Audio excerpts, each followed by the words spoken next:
Hey everyone, this is Alpaco and both next generation Micro Four Thirds cameras are finally coming.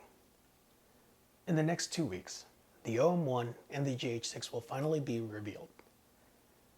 Will I get one of these cameras? I don't honestly know. It's tempting. But I have two cameras, the GH5S and the OM-1 Mark II. And between these two cameras, I pretty much have everything I need. But it's a new camera. I had the OM-1 Mark III for a short time, but sold it because it wasn't a big enough upgrade from the OM-1 Mark II.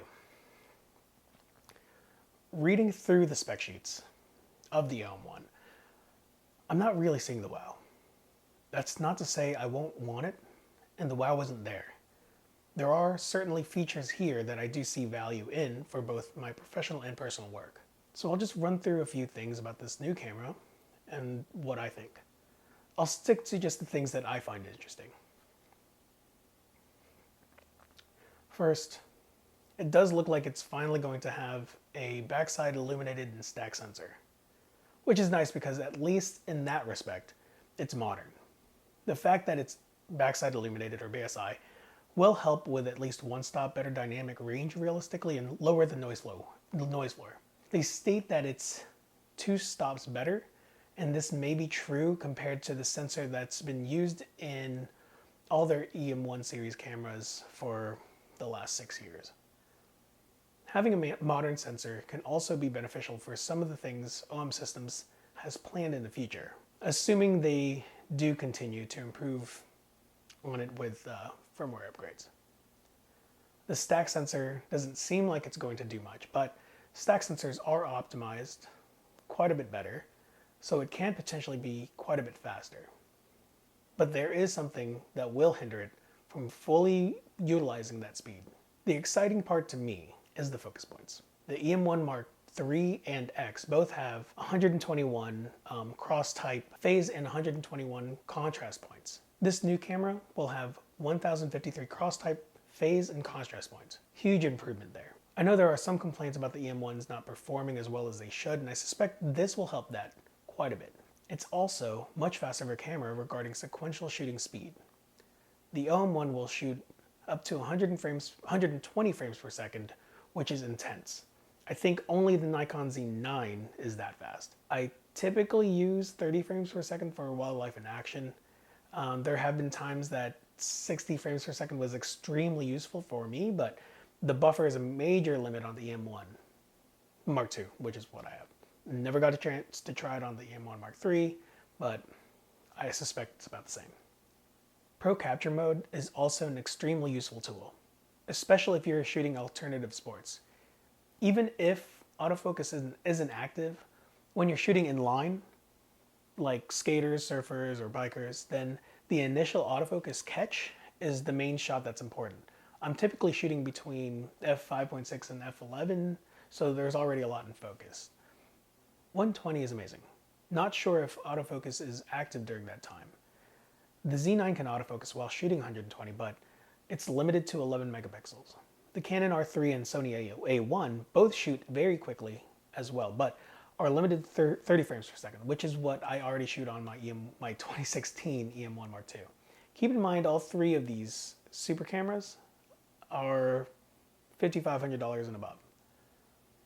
Two things I do miss, and I didn't think I would from the OM-1 Mark III, is live ND and handheld high res. The OM-1 has those features.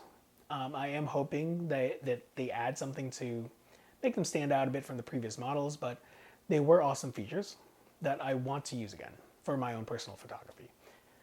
This is especially useful if you go on long hikes and take photos often. Even if you do have an ND filter, using the live ND with an actual ND can create really awesome shots.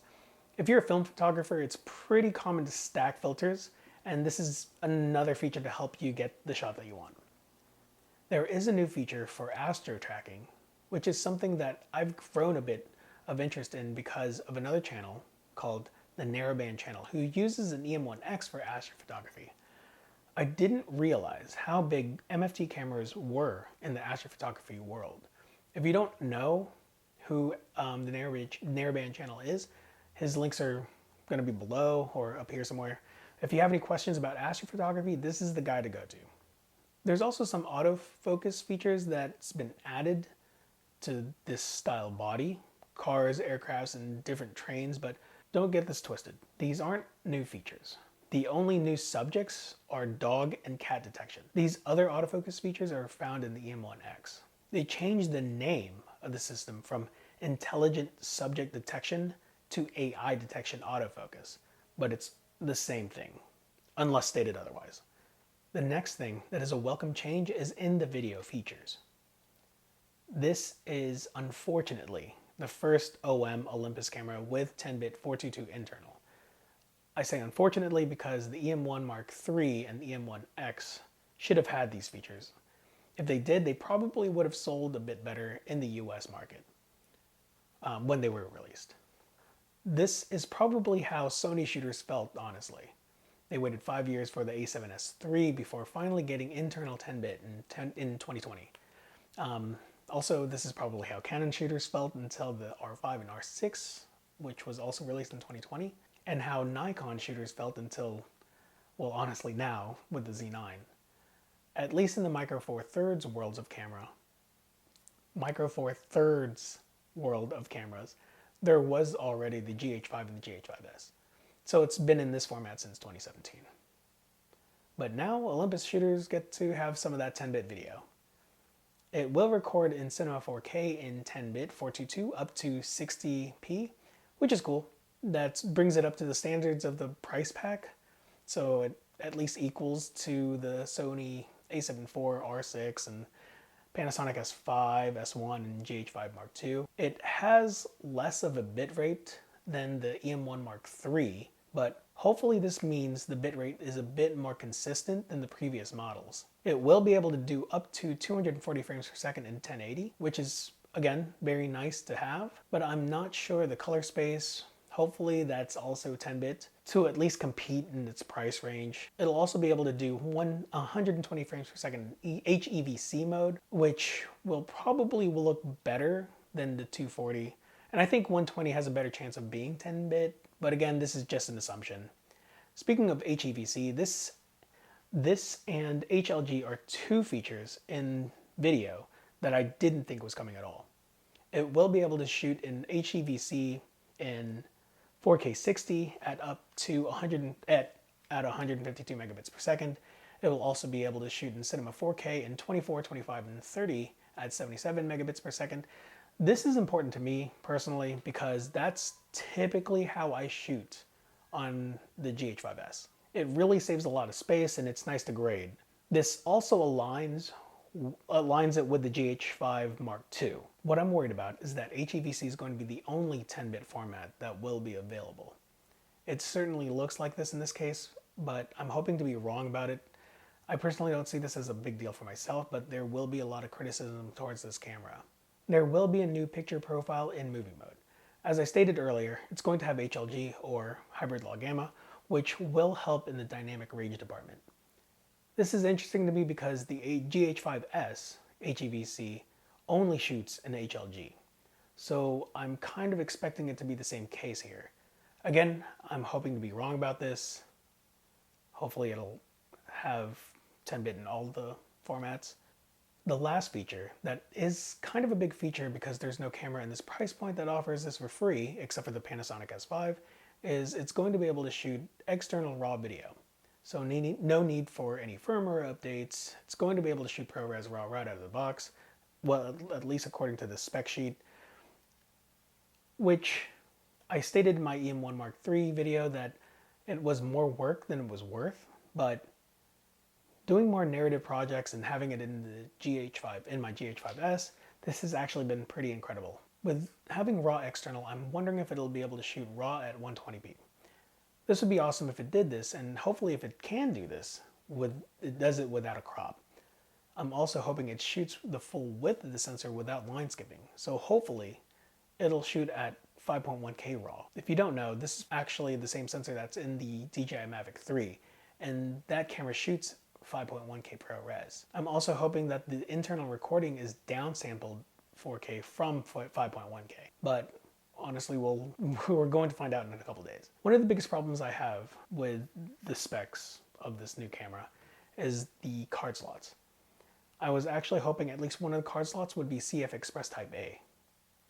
This would have opened the camera quite a bit. This is one of the most irritating things to see because it actually has the potential to be a monster sports camera. But this factor really limits the potential of what the camera can really do. Another irritating thing is OM Systems not choosing a 14-bit sensor. 2 extra bits may not seem like a lot, but there actually is a lot more you can recover from a 14-bit sensor versus a 12-bit sensor. The camera to me looks like what the EM-1 Mark III should have already been. I'm not wowed at all, not from the spec sheets. The price is set at a little over $2,000, but Olympus used to have sales throughout the year, so if OM Systems continues that tradition of having sales throughout the year, and this camera gets priced closer to the GH5 Mark II, then to me, the camera would make sense. There are other things about this camera that are irritating, just looking at the spec sheet. But we all know the spec sheet is just that, a spec sheet. The experience is where you'll need to make an actual judgment call on whether it's worth it or not from you. I hope you enjoyed hanging out with me for a bit talking through this new camera. I'll probably have a separate video for the GH6. Thanks for watching and have a great day.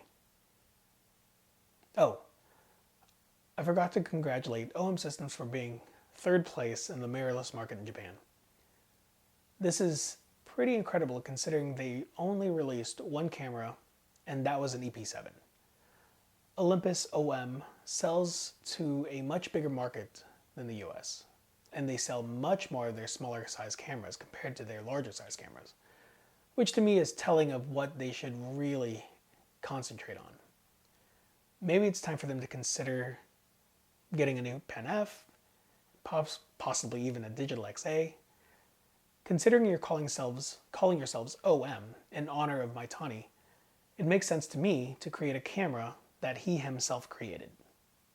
Just a thought though. Have a great day.